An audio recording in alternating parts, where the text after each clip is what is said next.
Hi Lois. Dwight, where have you been? I've been looking all over for you. Well, Lois, I just returned from spending several hours standing over an ambassador's septic tank while it was being cleaned. It was the pinnacle of my career.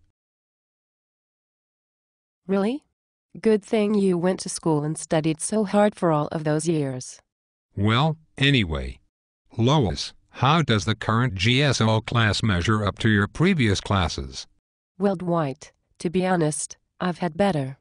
Lois, it has come to my attention that the students in the formal contracting class all failed the part of the test dealing with FAR Clause 52.2 2-15. Dwight, you mean the stop work order clause? It's not my fault. The students assigned to brief the class on that clause turned in a horrible presentation. How are they going to know how to use the stop work clause? I don't think it really matters. Who uses that clause anyway? A GSO would use the stop work order clause anytime they needed to freeze a project for up to 90 days. Upon receiving the order, the contractor ceases work until the stop work order is removed, the 90 days are up, or the contract is cancelled. Dwight, I know what the clause says, I just don't think they need to know it because no one ever uses it. Lois, that is not true. Let me tell you about when I was in Iraq.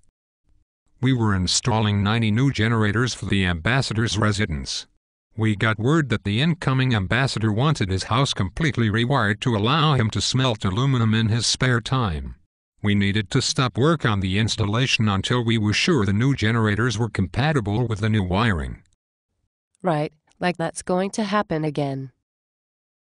Let me tell you about a time I was in Poland and we were installing a new driveway at the DCM's house. Halfway through the digging we found 4,000 terracotta warriors.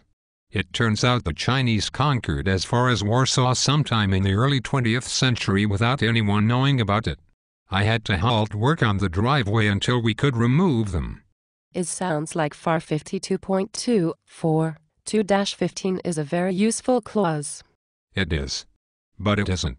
A COO can use it but must pay all reasonable costs associated with the stoppage and adjust delivery times accordingly. How often should this clause be used?